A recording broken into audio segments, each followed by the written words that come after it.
So you were saying you'd get to the airplane in the morning, and what would happen?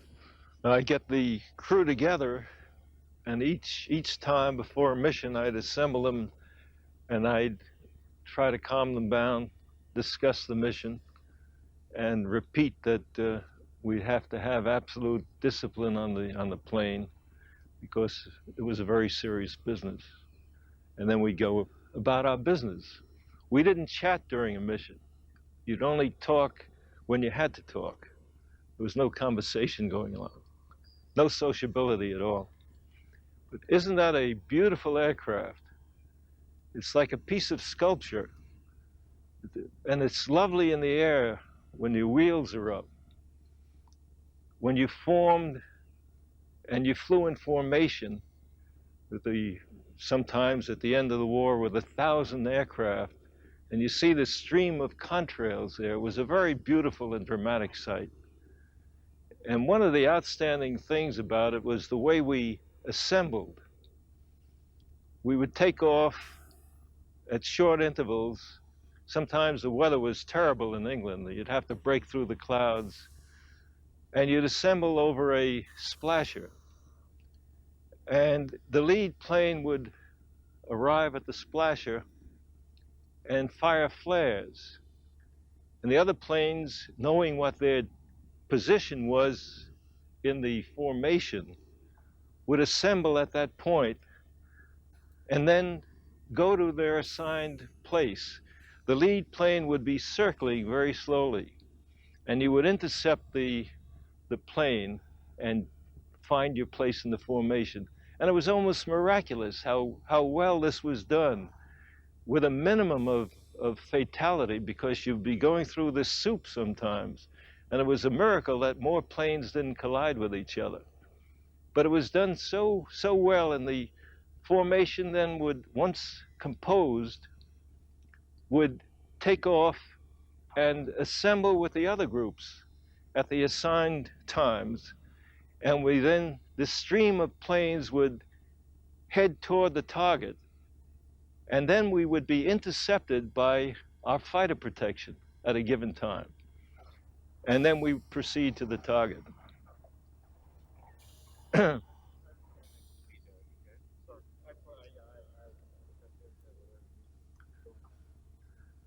this is a Model G, a little different than the others. They modified the 17 continuously. And I think this was, there was an H version after this, I believe. But we had many of these in our formations. We used to, the officers used to get up into the plane through this hatch over here. The bombardier, navigator, pilot, and co-pilot. We'd sort of grab over here and swing our legs up. But I don't think I can do that today. I remember General Jeffrey at a reunion in Tampa said, "I can still do it." And he grabbed hold of the side, and he got about halfway up, and we were down here at the bottom, and we shoved him through, and he said, "See, I can do it." But I think I'd better go in through the side door.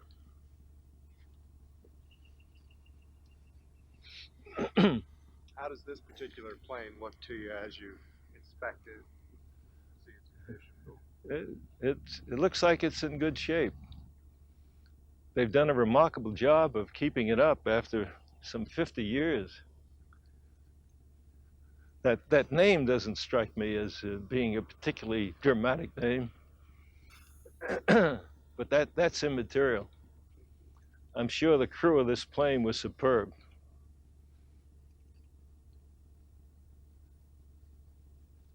Was this a good wing for an airplane of this kind? This wing, this kind? Oh yes, this is aerodynamically. This plane was marvelous. It was an aircraft that was very forgiving. It could receive all kinds of damage, very severe damage, and it would stay aloft. We had tremendous confidence in the ability of this plane to stay in the air. And you've seen all kinds of photos, I'm sure, of planes with the huge sections ripped off, rocket holes through the wing, and two engines out. It could fly very well with only two engines. With only one engine, it couldn't get back to base. But with two engines, we very often returned without any problem.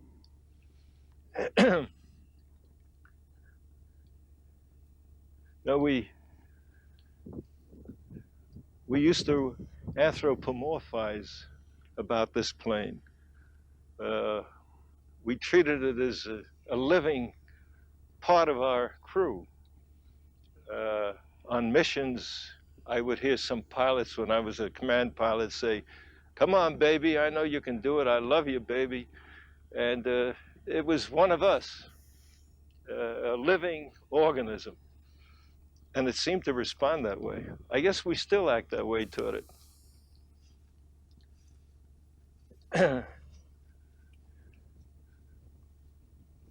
I still get the same reaction when I see a B-17.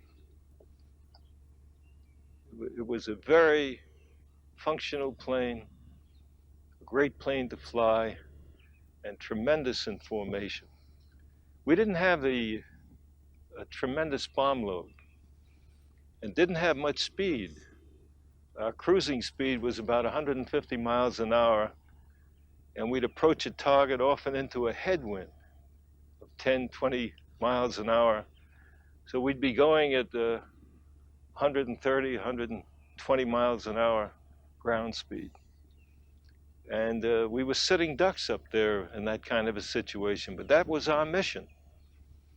And when you approach the target, you could take very little evasive action, if any, because you turn the plane over to the bombardier, and he had to fly straight and level because we wanted to drop our bombs accurately.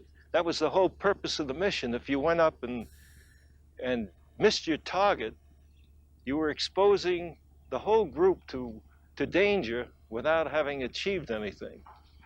So we had to approach the target straight and level with no evasive action in order to hit that target. And of course, we were casualties very often because they were able to track us and shoot us down. Want to take a peek inside? I'd love to.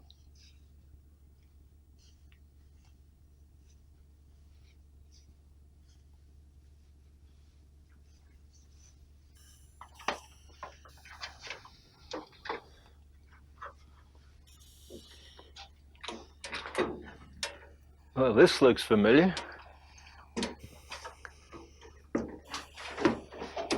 I'm not as agile as I used to be.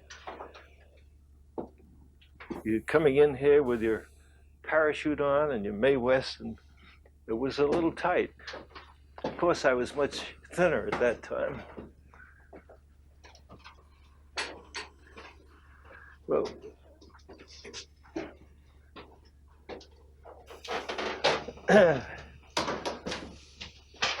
well, this is the radio man's hatch.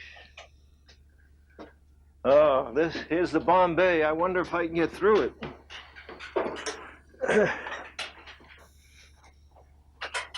Oh boy. How about that?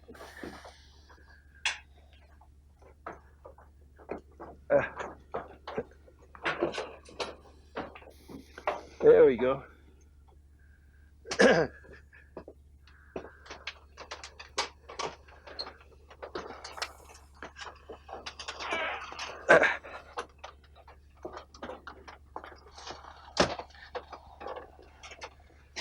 With two new hips, it's not so easy.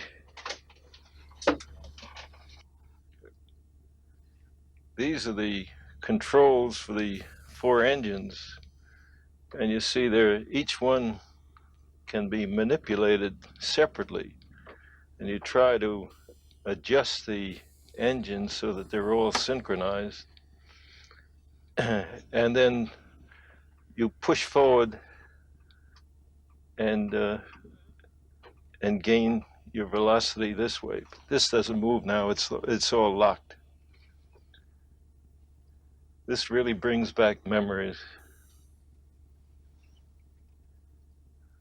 I flew in the pilot's compartment for 25 missions. I came over with a crew, and we flew together. And after I completed my first tour, I stayed at the group, and I went into operations and became squadron commander. And from the point of time that I completed my first tour, I was a command pilot, and the command pilot would sit in the co-pilot seat. And the command pilot was in effect a telephone operator. He not responsible for actually flying the plane. The lead pilot would fly the plane, but he was in contact with the 3rd Division, with the people in his group on 2 different frequencies, and with the other groups. And it was his function to keep the group in good formation, to use judgment when the target was unavailable because of bad weather, in any emergency to make decisions.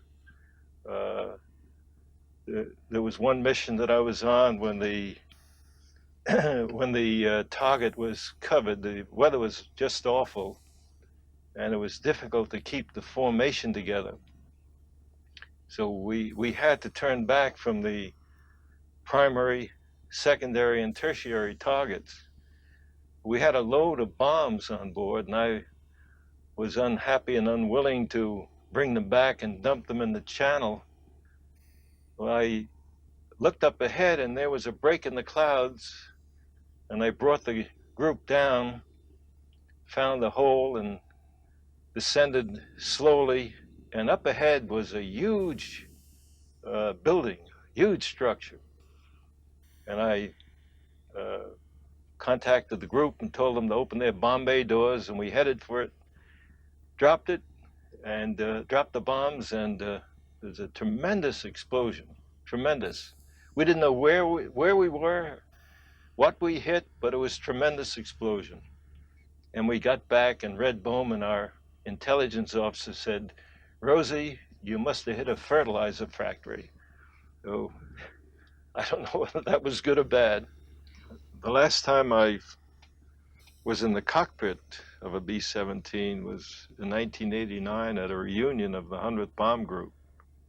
And one of our members owns a B-17, and he brought it down there, took us up, and to our surprise, I haven't flown in over 50 years, and he let me sit in the pilot seat, and he went back there and said, "You're on your own." And I flew for about 15 minutes and then turned it over to General Jeffrey, and he turned it over to somebody else. It was a great experience.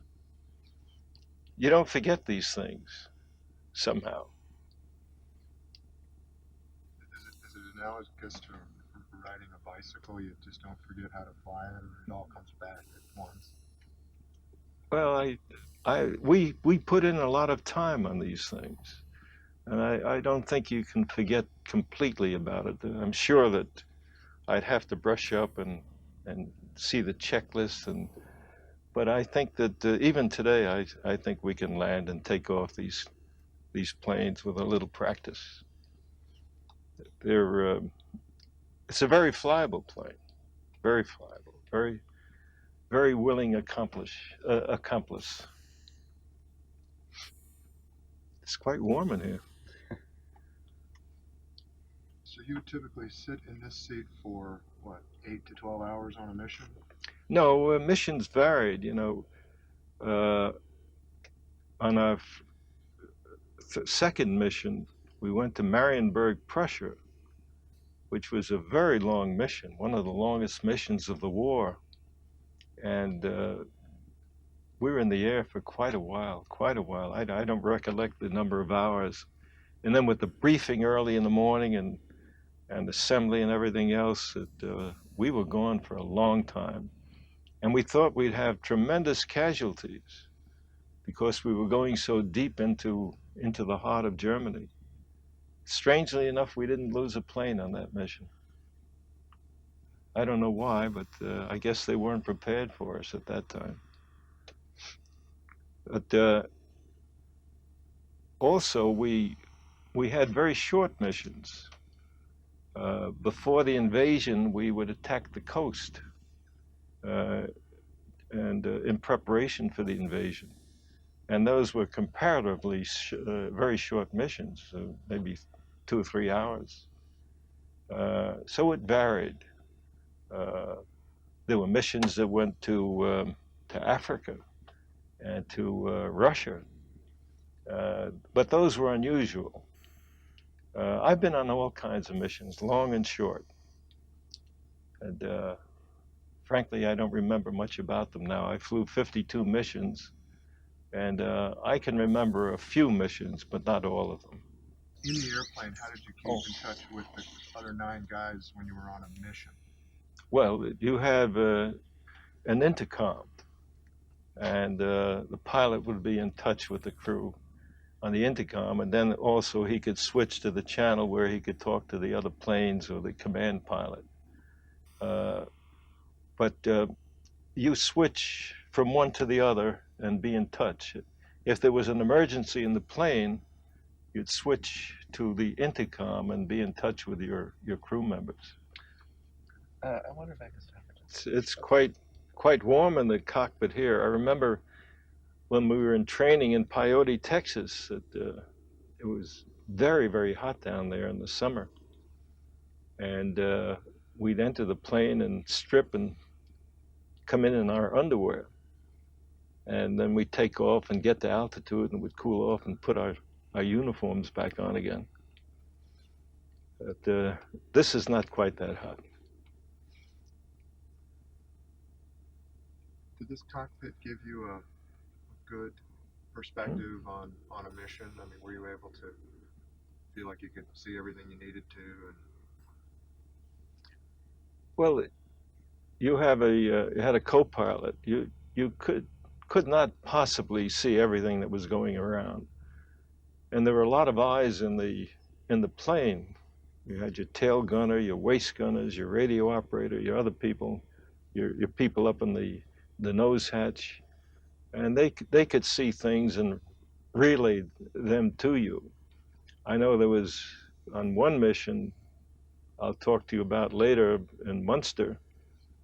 We were attacked by a whole host of German planes, and I could see planes coming from my left, and I was maneuvering to get away from them, and suddenly my co-pilot did something he had never done before.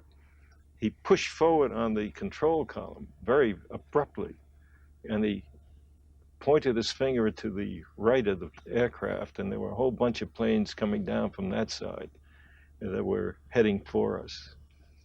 So you had good observation here, but not complete. You had to rely on the crew. Crew had to be very cohesive and cooperative in order to survive. And of course, you're in formation, so you get information from other planes within the group that would respond to what was going on. It was a very cooperative kind of experience. was it tough to see the ground on takeoff, since this is a tail dragger? No. Takeoffs were so pro forma that even in bad weather, it was never a problem for us. We were quite adept. All of us were very adept. Not that we were special people, but this plane was a great one, and we had developed skills, and were doing it under all kinds of circumstances.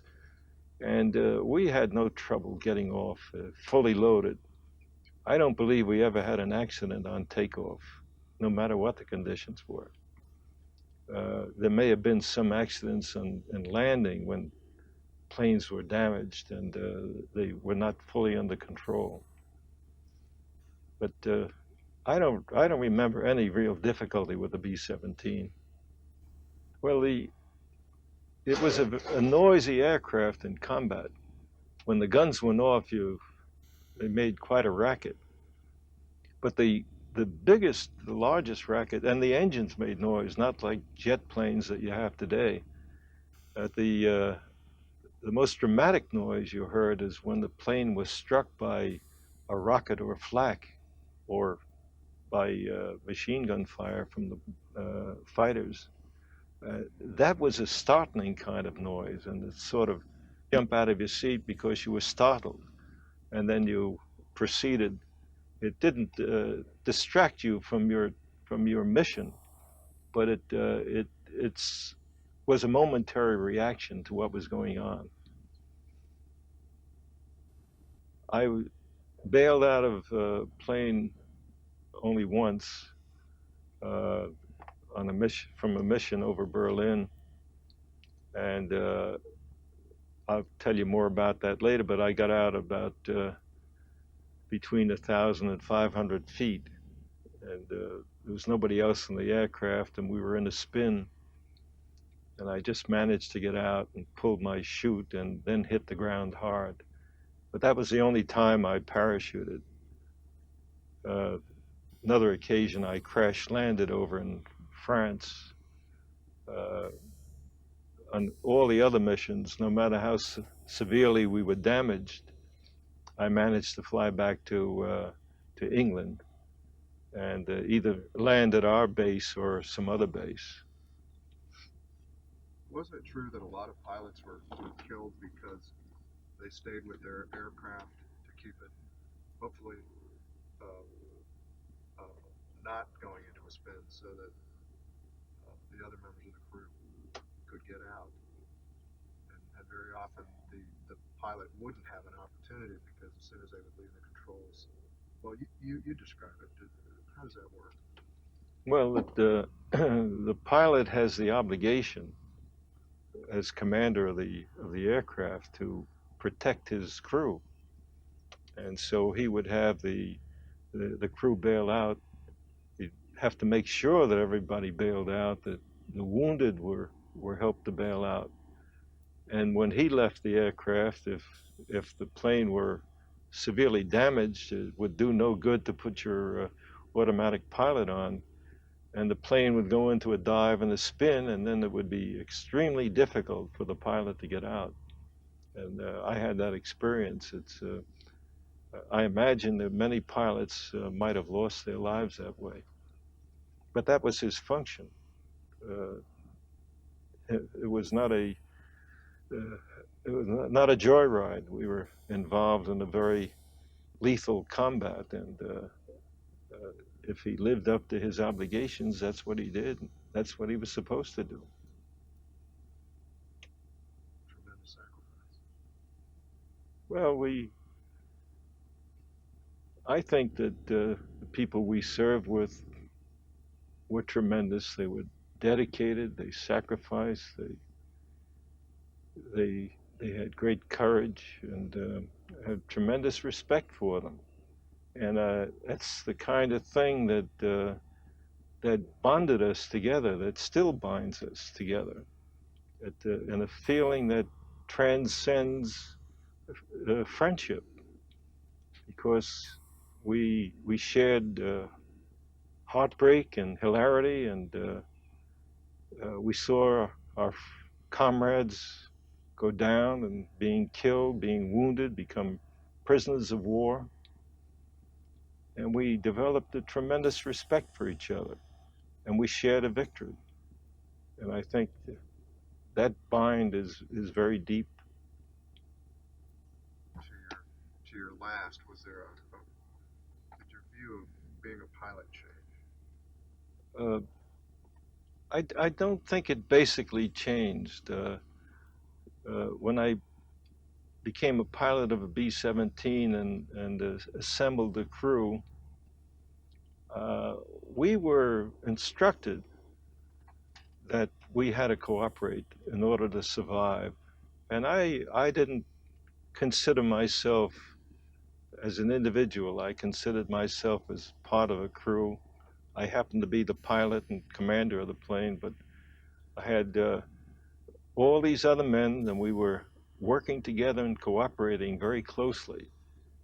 And that view didn't change when I became a command pilot later on, because I had a broader view that not only within the crew were we cooperating, but as part of the entire group and the wing and the division, we depended upon each other for the success of the mission and with the fighters. So I never had this feeling of being alone, that I was important, that I felt and still feel that I was a small cog in a big wheel. I always felt that what I did was important, that if I didn't do it, that uh, who would do it, that we each had that responsibility of doing it. And all of us did it. But I never felt that I was the guy, that I was the important person and more important than others around me.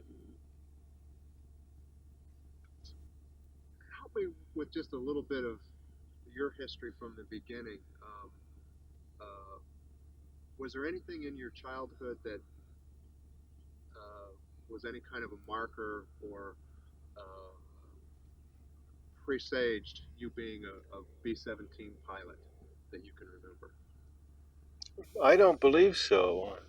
I think the reason I chose the Air Corps, uh, I had been discussing with friends the possibility of the war breaking out.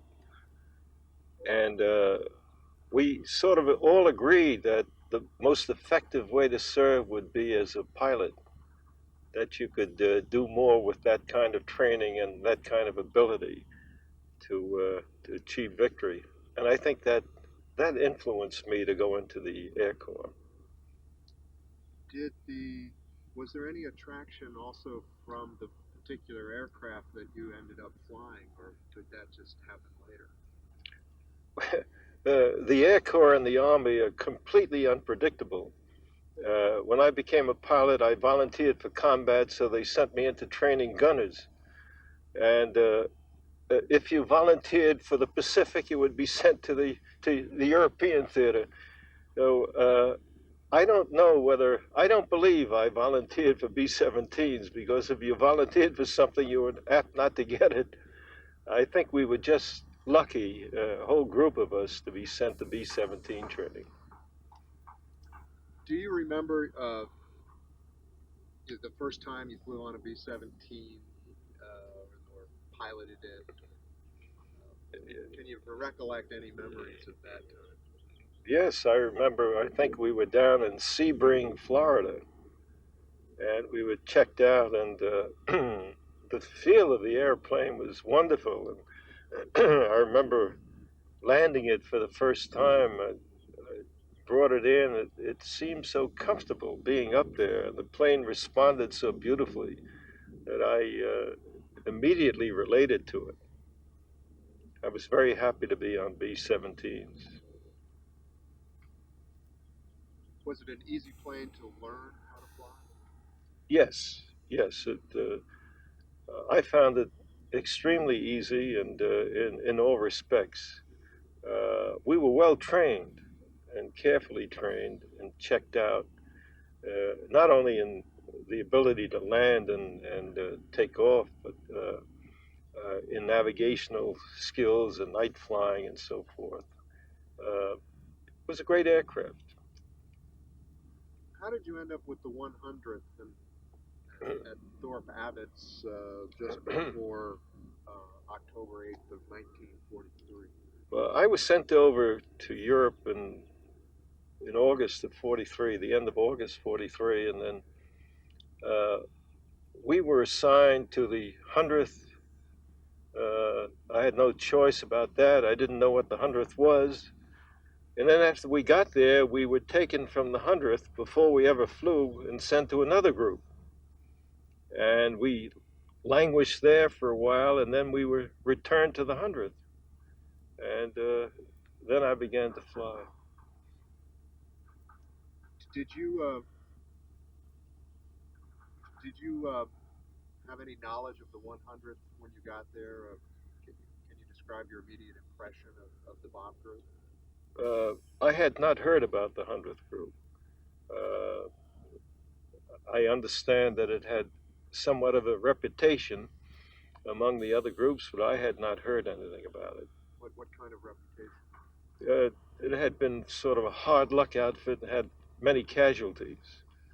And some of the crews who arrived had heard this, sort of groaned when they arrived. I had no such feeling about that. All right, so you're there, and you go on your first mission. Describe that mission.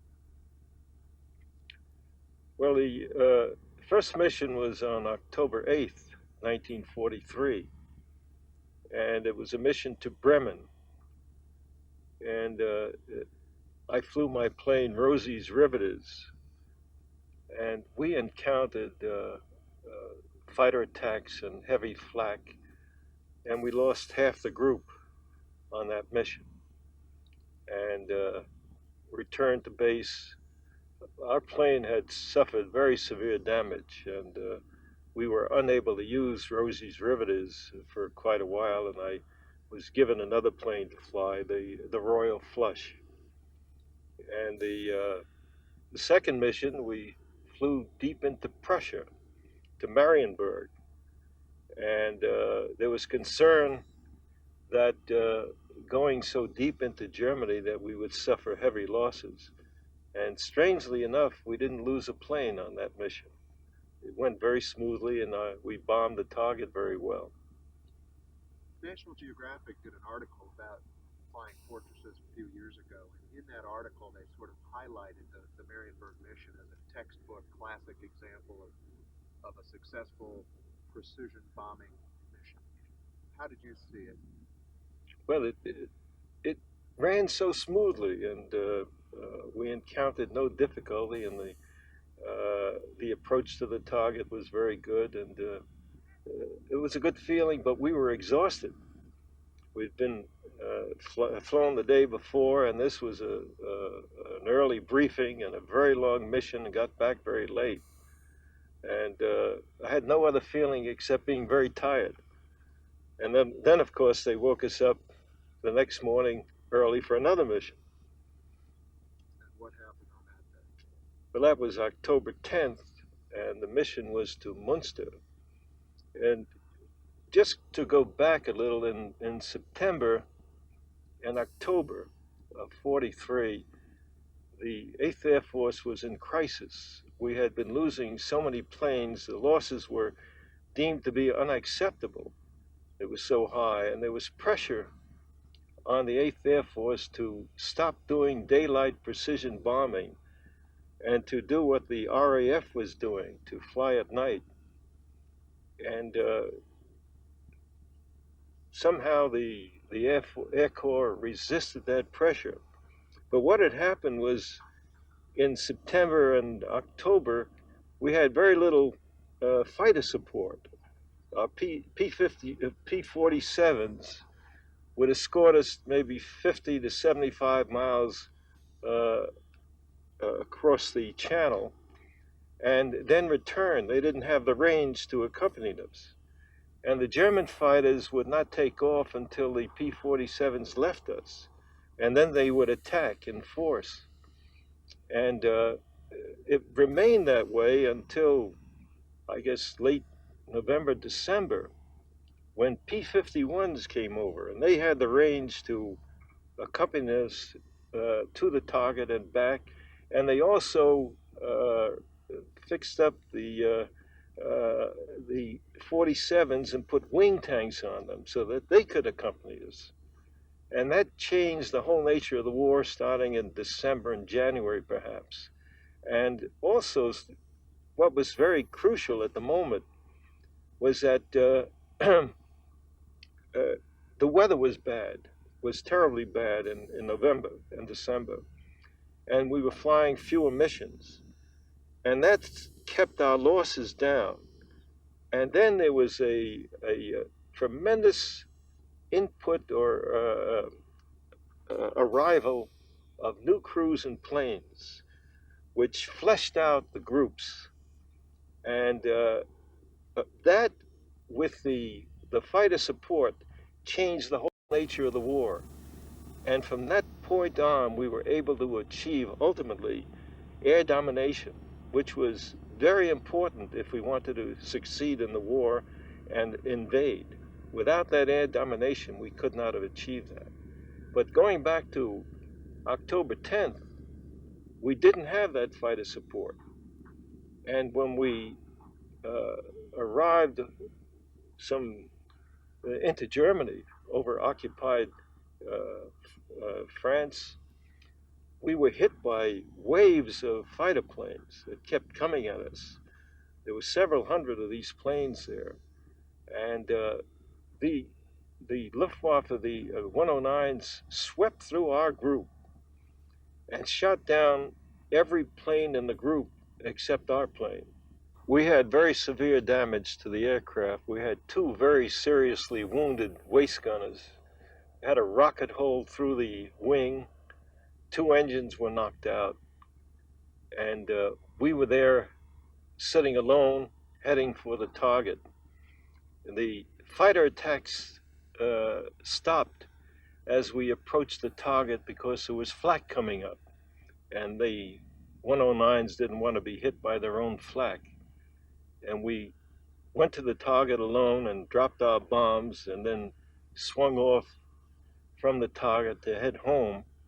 And as we left the target, a whole gaggle of fighter planes, German fighter planes, started to queue up and coming at us. And I did various maneuvers, chandelles and lazy S's, and some violent maneuvers to get them away and not be a sitting duck for them. And ultimately, after some 10 minutes of this, they left us to go for some easier targets. And at that point, when they left us, I ordered the crew to throw everything overboard to lighten the plane. We had the two engines out, and I didn't know how much gas we retained or whether there was any leaking out. And we threw everything overboard and headed home. Fortunately, didn't see any other fighters on the way back and were able to return to base. And we fired flares as we landed to alert the ground crews that we had wounded on board. And they came and the ambulances came and took our wounded away. And I don't recall whether I went in the ambulance to the hospital with them or whether I did that at some subsequent time. But none of our other planes returned. What was that like? Well, there was an eerie silence there. We returned to the officers' club later, and there was nobody around, and the people were very quiet. There were a few people who hadn't flown the mission, and nobody seemed to approach us. We were sort of left by ourselves. It was a very strange feeling. Do you remember what you said at the debriefing? I really don't. We explained what happened, and some of the members of the crew were pretty shaken up by the experience, and I tried to comfort them, and we went on with our lives after that. We were stood down for several days. There were no flights. I think the next flight took place around the 14th of October. But I didn't go on that one.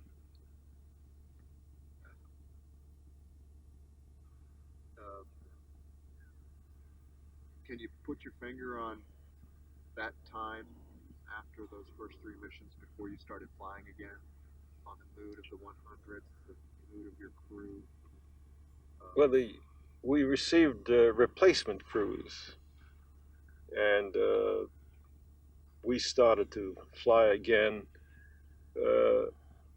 the mood had been low, but these were young people and very resilient.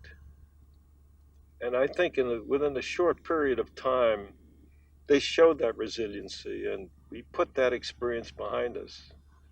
And even though my crew had been deeply affected by it, we went on, and we looked forward to, didn't look forward eagerly to flying missions, but we looked forward to completing what we came over for. Did your view of the B-17, was it in any way changed or enhanced because of Munster? Oh, yes. I had tremendous confidence in the B-17 with the severe damage that it had suffered there and its ability to stay aloft and to fly and return. And it gave me tremendous confidence. And later on, when I was a squadron commander, I tried to transmit that confidence to the crews, the new crews, as they came in, to try to inspire them to stay with the plane, that it could bring them home and save them. Let's see. You started flying again to Wilhelmshaven, November 3rd. Yes. Was there anything notable about that mission? I don't recall that mission, no. I flew some 52 missions, and I don't recall most of them. Yeah. Let's go up to Big Week, which is in February of '44. But you flew 4 missions that week. Do you recall there was Stettin, Germany, Alhorn, Rostock, and then Regensburg? Do you help me put Big Week into perspective a little bit? This is after the long-range fighters have come in, the yes. tanks have been added, the new crews and everything. What was Big Week all about? How did you see it? Well, as far as I can recollect, those missions were quite successful. I think our losses were down at that point, and with the fighter protection, we had new confidence. My only recollection is really one of fatigue when you fly that often. I think you don't encounter fear because you're so active. You're concentrating on performing your mission, on doing the things you have to do. You're busy. So fear is not a factor. But fatigue can be a factor. And you've got to fight that, and you've got to be able to perform. And I think that we were able to manage quite well.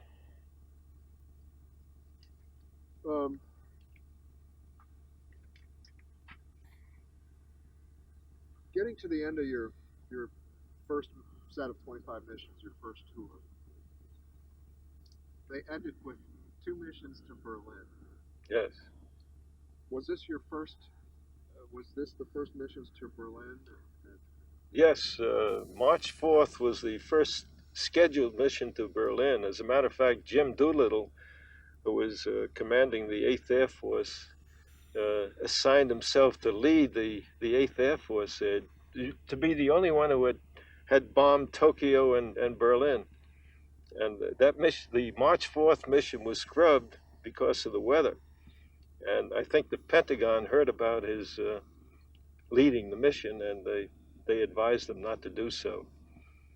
And then on March 6th, the group went in. I was not on that mission, but I finished my tour on March 8th to Berlin. What was it like to finally go to Berlin? Well, I was deeply committed to what I was doing. I felt that the Nazi regime was one of the most brutal regimes in the history of civilization. And even though it was my last mission, and as I understand it, the group tried to assign the last mission an easy one. And when they advised me it was to Berlin, I said I was pleased to go. And I can't speak for the other people who flew the mission, but I knew that was a very important target and had to be dealt with. I mean, obviously, this was the target in all of Germany. This was the heart and soul of Germany. Yes, for various practical reasons and for psychological reasons too. Because I think Goering told the German people that Allied planes would never reach Berlin.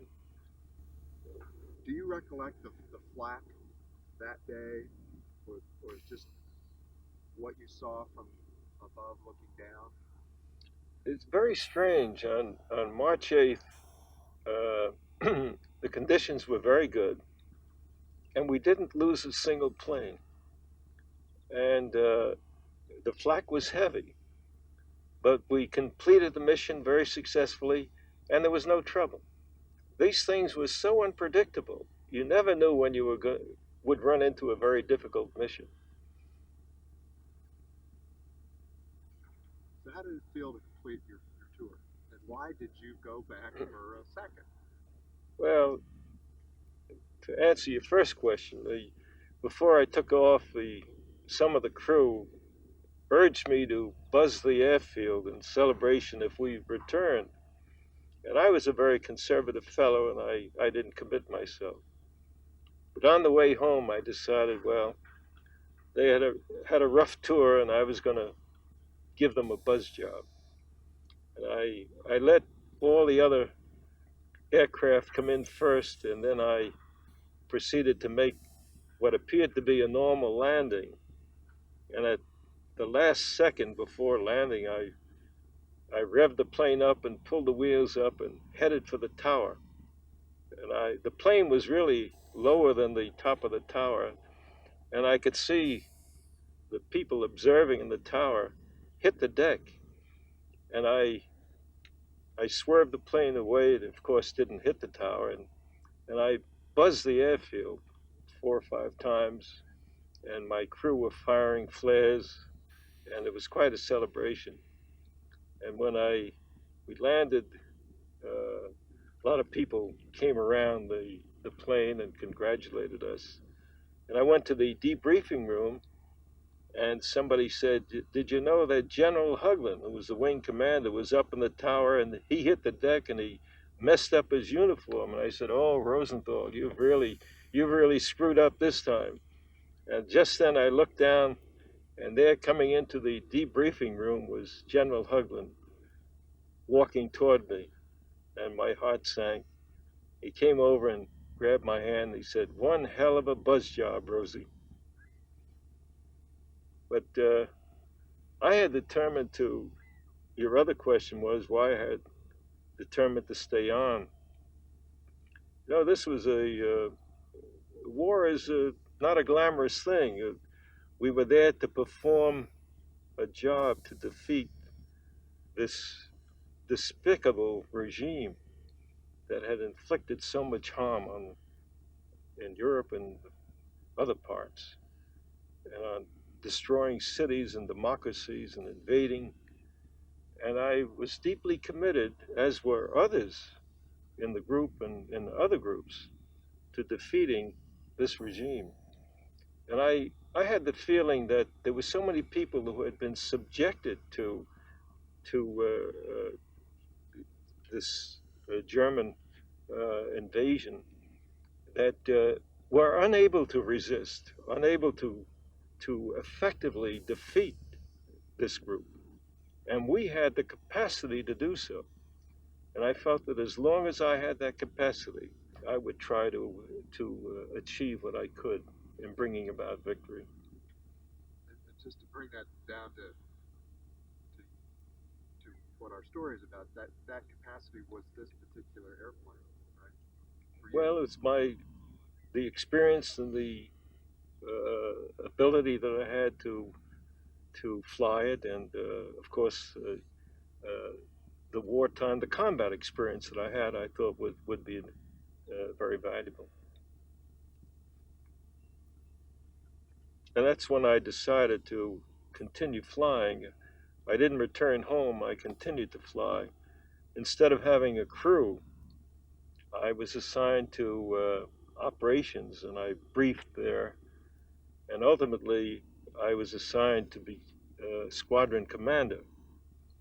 And during this time, from the time that I did not have my own crew, I would fly missions as a command pilot.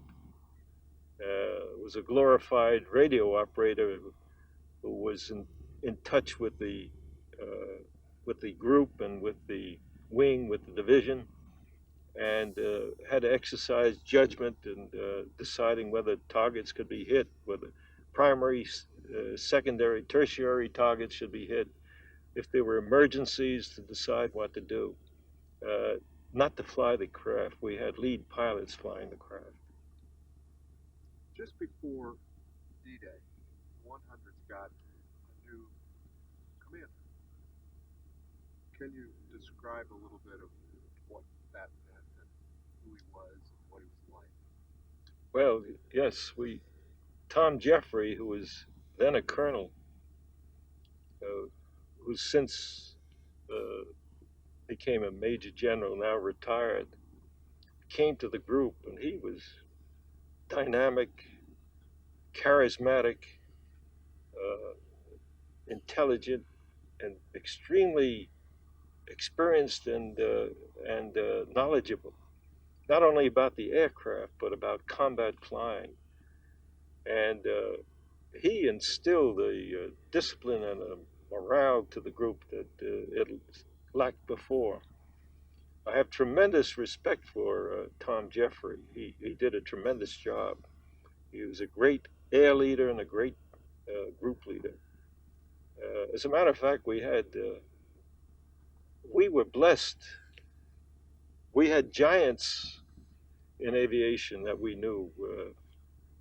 Curtis LeMay, who I think was the greatest air commander of all, is a man without many social graces, but he was so important to the 8th Air Force. He developed the tactics for the 8th Air Force and was a very determined, knowledgeable man who was insisted upon excellent performance, and he got it. And of course, we had Tui Spotts and Ira Eaker and Jim Doolittle. Those were real giants. And I learned a great deal about leadership from these people. What was it like the morning at the briefing on D-Day? D-Day was special. I remember coming to the briefing, and when they moved the curtain from the map, we used to have a red ribbon that would show the route in and back, and there were cheers. I'd never heard this kind of thing from the crews, and they were so excited that finally D-Day had arrived. And I remember I led on the third mission of the day, I led the group in support of the invasion. And we flew over the channel, and I looked down and saw this huge armada of allied ships there. And the crew was so excited, and some of the crew started to pray on the interphone, and the plane became a house of worship, really. It was very dramatic. Well, as I say, our group flew 3 sorties that day, which is very unusual. And we didn't encounter any Luftwaffe. We dominated the skies at that point. Did that domination continue pretty much to the end of the war? Yes. We'd see fighters on occasion, but they were no real factor anymore. They couldn't deter us or stop us in any way. Sometimes we'd see, at the end of the war, we saw some jet planes and other kinds of fighters, but as I say, they were no longer a factor. Did the flak get worse? Yes. Describe it. The flak increased, the number of guns around the targets increased, and most of our casualties resulted from the very heavy flak. there were some targets that were very extremely protected.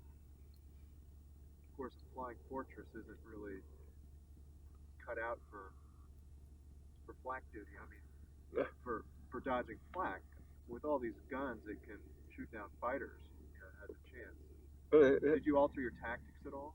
The 17 has very thin skin, and it's very vulnerable to being hit. And we went in very slow speeds. Our cruising speed was 150 miles an hour. Heading into a headwind, it would reduce that speed by the headwind.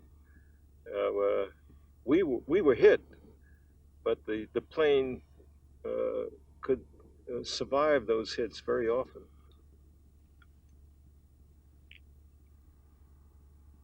Let's get up to, you finished your second tour, though you never really, as you say, side as 3 separate tours, but you finish your second tour, and then you go on your 47th mission to Nuremberg on 10 September 44.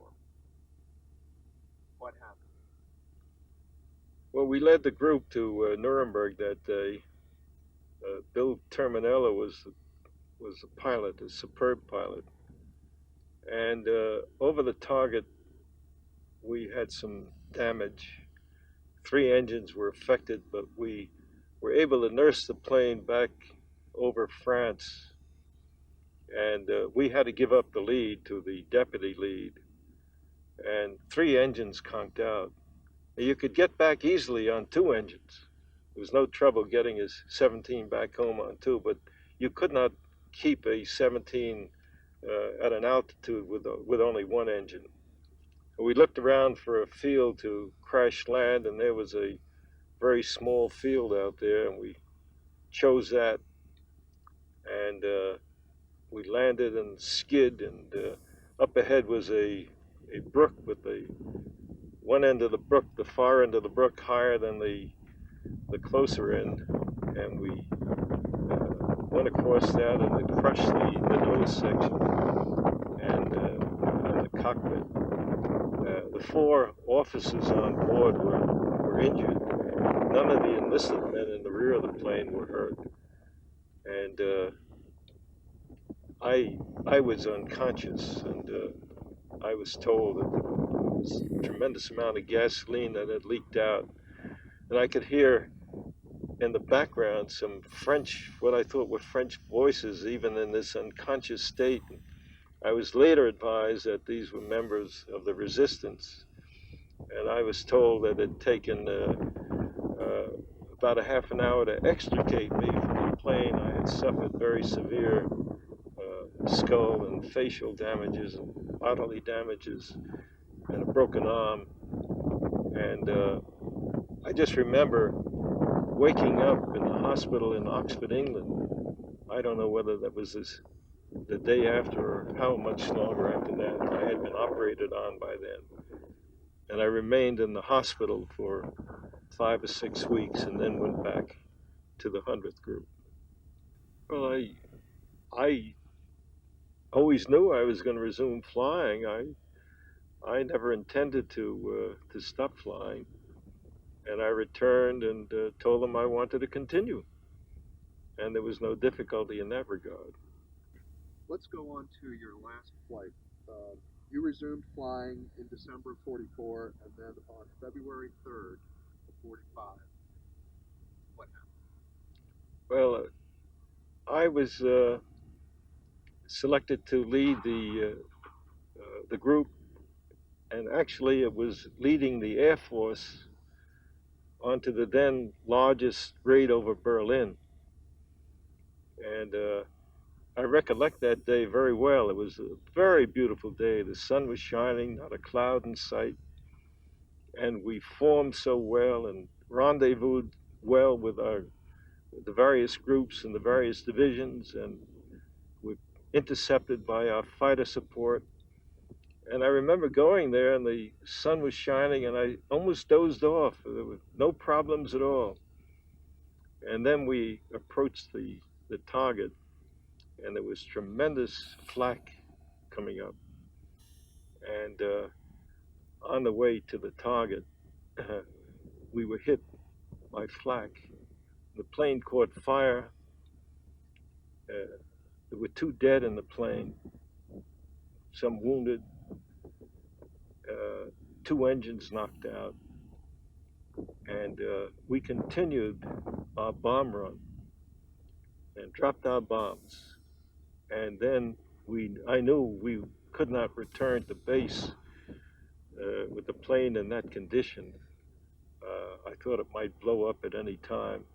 We had been briefed that the Russians had just crossed the Vistula River and were approaching the Oder. And so I ordered the plane to be headed to the east, knowing that we couldn't return to base. And as we approached the Oder River, I had the crew bail out. And I found out maybe 40 years later what happened to various members of the crew. We had some dead in the plane, of course, and 3 were picked up by the Germans and became POWs. 1 was lynched by German civilians, and 2 were picked up by Russians. John Ernst, the great pilot of this plane, went out the bomb bay doors, and when he went out, he gashed his leg. And when he was picked up by the Russians, they rushed him to a frontline hospital.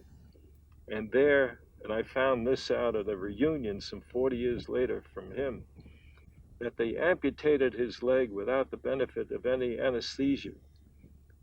And that always deeply affected me when I thought about it.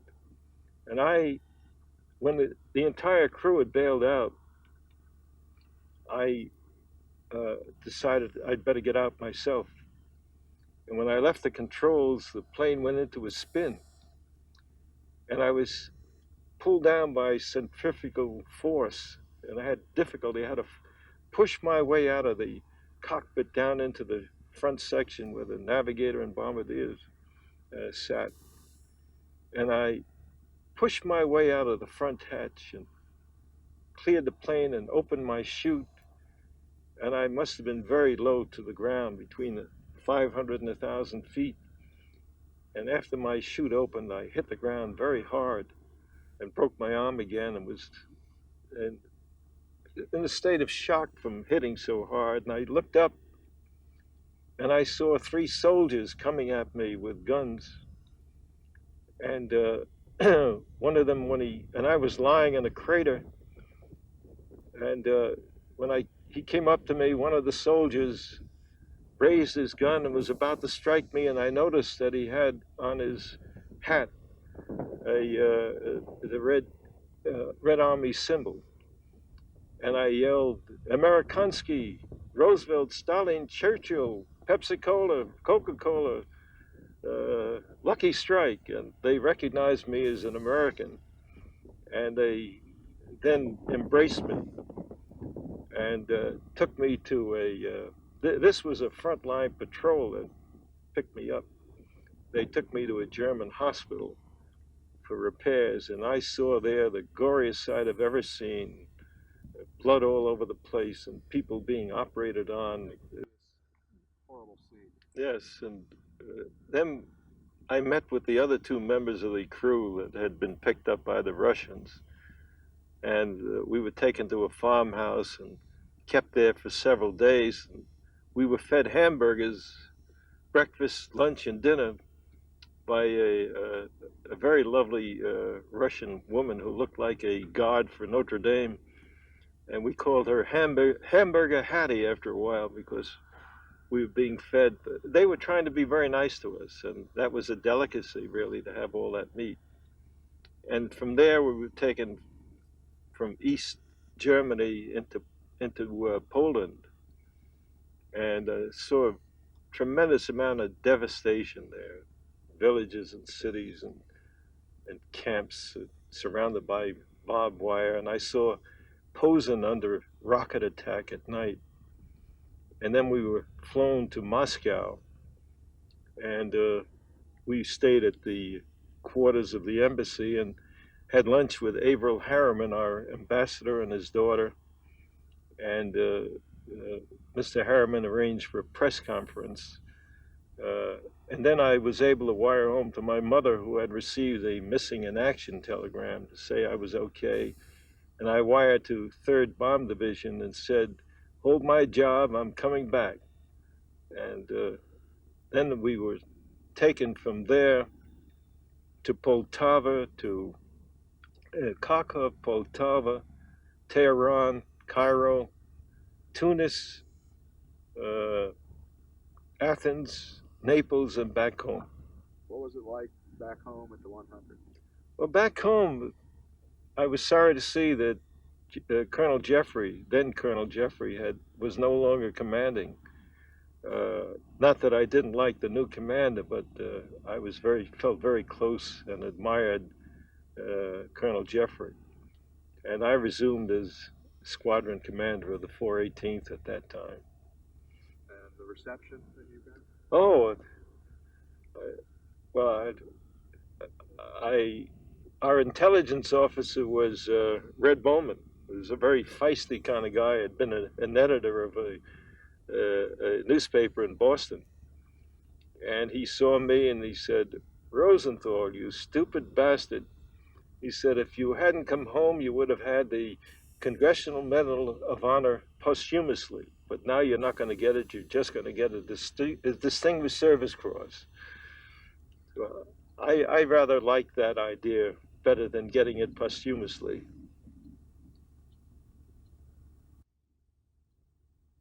Dresden happened 10 days after you were shot down, and you may not even have known about it at the time, but you eventually heard about it.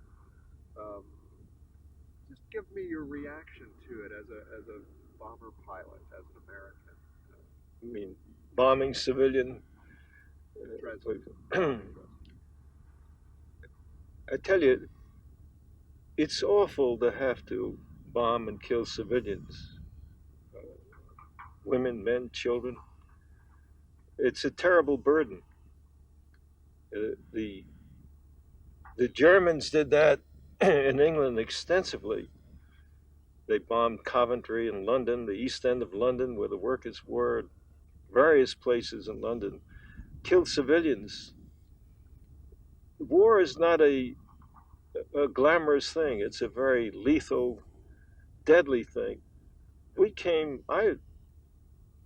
My friends and I, rather my comrades and I, came from civilian life. We were very peaceful, I thought, gentle people, not geared for this kind of thing, but we were involved in a very severe combat for survival of our ideas and principles and liberties. And we did things, people were killed, and it was unfortunately part of the mission. We didn't want to do those things, but we ended up by doing it. We didn't go to Dresden. I don't recall doing that and bombing just to eradicate civilians, but it was part of war. You know, we were not jousting with these German pilots of the Luftwaffe. I had tremendous respect, I still have, for their abilities, and also for the technical abilities of the Germans, their resiliency and being able to restore their industry after we bombed it. But I have certainly no respect for their cause. I found their cause to be despicable, and they had to be beaten for whatever we believed in. All of us believed in, because our country was very united after the attack on Pearl Harbor. Because 2 days later, Germany declared war on us, and we were then involved in an all-out war. I don't know if I've answered your question, but nobody wanted to kill. Nobody wanted to be part of that. We were forced in there, and we defended ourselves and defended our liberty. After the war, you made it back to Nuremberg. Tell us just a little bit about that part of your post-war life. Well, I'll deviate a little and tell you that during the war, I would sometimes lie in bed looking up at the stars at night and wonder if I would survive. And I prayed that I would survive and live to be the ripe old age of 45 years and meet a woman that I would love and marry and have children and be fulfilled. Because even though I was surrounded by very dear people that I was close to, my comrades, I think I talked about that before, I was lonely, as many of us were lonely, because we were aspiring toward other things, to having family and relations. And so when I did go to Nuremberg, and on the ship over there, I met this beautiful woman who was also a lawyer and was going over as a prosecutor. And within 10 days, we were engaged to marry. And we were married over in Nuremberg. What was your role in Nuremberg? I was a prosecutor involved with some of the military people. And we. Should we pause? Yeah, you might. Sorry, we got it. Nuremberg was a very important thing to me individually. Not only was I shut down as a result of flying to Nuremberg, but having met my wife over there, and more than that, it brought the war to an end for me, because I saw these defendants there who were powerless now, without an ability to do harm to anybody, sitting abjectly in the dock and being tried and being convicted. And when I saw that in fact ended the war for me.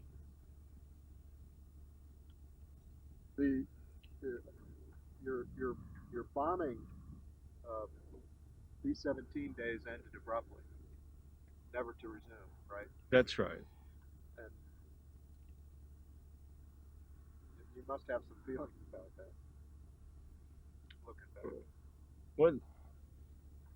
When I left the service, I tried to put it all in the past, and I didn't want to live in the past.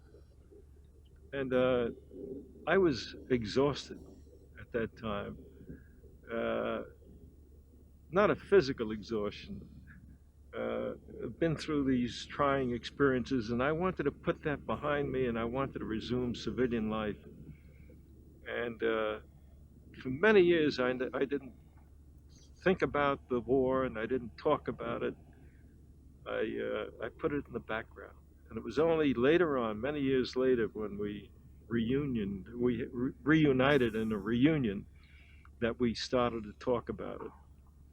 Even today, I can't remember many of the incidents because I buried them. Tell me a little bit more about a bomber crew. What makes it successful? How you fit into all of that? You're talking about America now. We got together. We had a diverse crew from all over the country. People of different backgrounds, different religions, different education, different philosophies, who assembled and had to become a tight-knit crew. And it somehow worked. It worked beautifully. I related to every person on that crew and valued them. And I think this was the experience of all of our people, that miraculously people came together and they had a common interest. A lot of it was surviving. And that kind of relationship has continued to exist. What about your ground crew, guys who took care of your plane? They were wonderful. Our crew chiefs were older than we were, and rough and ready, and very experienced and very capable. And they never considered rank at all. They considered you people, and their language was very colorful. And we got along very well with them. They used to cuss me out when I brought a plane in that was heavily damaged, because they'd have to stay up all night to repair it. we valued them very much. We had superb ground force at our base, superb, very dedicated, worked day and night, and were very closely associated with the air crews. They knew that they were there solely to get those crews up in the air and to bomb those targets. And they were, as I said, very superb in their efforts. What was life like on the base? Can you give me a little bit of an idea of maybe an episode or an anecdote or something that just sort of gives viewers an insight into, bomb group life on the ground, as you might have seen something? But in between missions, there's very little to do, and a lot of time was spent throwing darts at a target. Huge number of hours doing that, and wasting time, and it was really boring, not having anything to do. And you would congregate perhaps at the officers' club or in the mess or in your own quarters. There would be 2 crews to a Nissen hut, and we got to be very friendly and chatted. And it's very strange. You're dealing with a lot of tragedy and a tremendous amount of hilarity that goes to the very edge of sanity because of what you're doing. And all kinds of things are said and done to in good humor that would not be acceptable if we talked about it today. But as I left the crew, as the crew went home and I became a squadron commander, things were different then. I lived by myself, and my relations were more formal with people, being in command, and I didn't have that kind of close relationship with other people. Did you ever have any direct experience with anybody who got black happy or mad gunner or pilots that just lost it and had to be grounded? Did you ever run into that? Define it or describe it.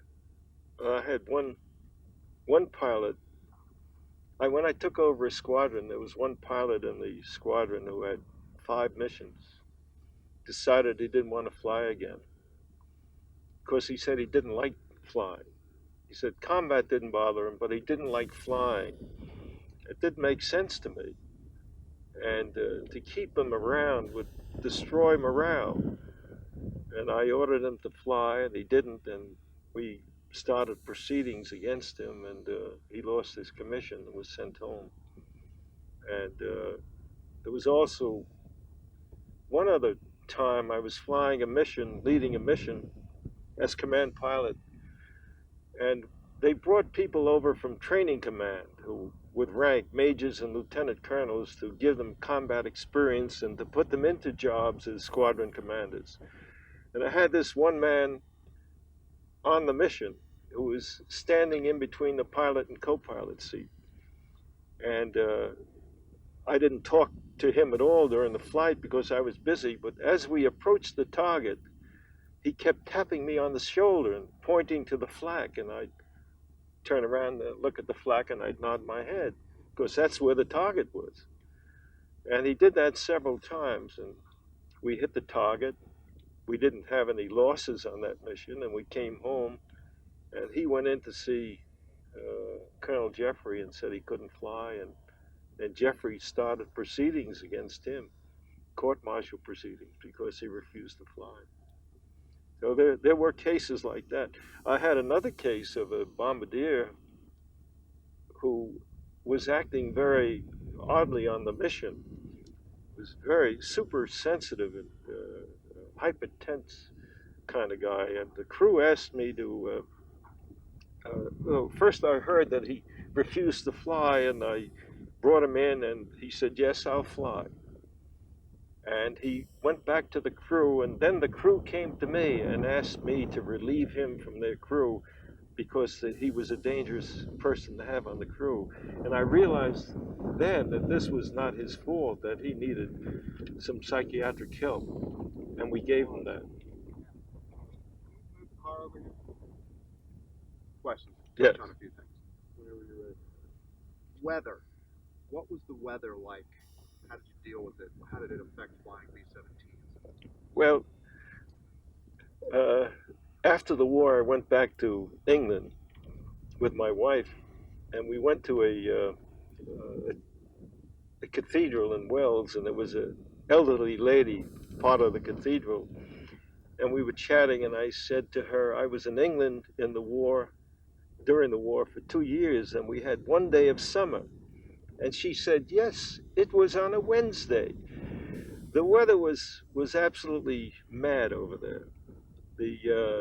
During the winter, the weather was very severe, and we had tremendous amounts of rain and fog. So weather was a very real factor. We had no real great predictions about the weather. We'd very often be told that weather conditions over the target were fine, and we'd take off and encounter severe weather. So it was a tremendous factor, and as I say, very unpredictable. Do you think it protected your bases from Germans coming in and bombing your? I've often wondered, why didn't the Germans come over and destroy all the bomb groups? Well, I often wondered that too. They did make a number of attacks, and on one occasion they attacked our airfield. But why they didn't do that, I don't know. I have no idea. The way it usually occurred was that they would trail behind the bombers as they returned, and as they were landing, they would then attack when they were most vulnerable. Do you have a good Harry Crosby story for me? Well, from back at the time you were there? After there was a truce before the VE Day, and Crosby came in and woke me up, said, Rosie, we're going to fly in and pick up some POWs, French POWs and other POWs who were in camps deep into Germany, I think. And he said, would you like to fly and pilot one of the planes? I said, sure. He says he was going to navigate it. And I went down to the briefing room, and he comes over with a big box of DDT and pours it over my head. He says, you need this protection from any kind of problem over there. I said, well, how come you don't have any of this on you? He said, we have too many navigators. I'm not going. So he induced me to go. He dropped out.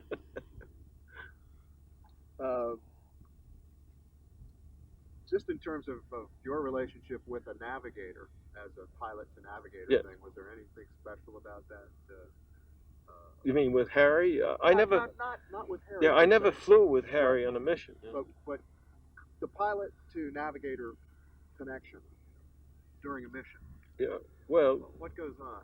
Give me an idea. The lead navigator has a tremendous responsibility because the group, the division, the Air Force follow the lead. And so the lead navigator has that responsibility of being accurate. And you would have to rely on him because the pilot could not be checking the map where he was going. He had other responsibilities. So we relied very heavily on the ability of the navigator. And in addition to that, we had lead pathfinder navigators who had the radar that they could use, and that was a tremendous help.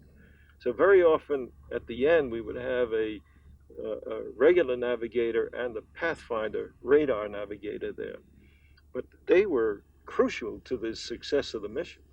They got you to the target. Yes, and back. As soon as you would drop your bomb load, you were then able to begin taking evasive action. Is that true? The group would take evasive action.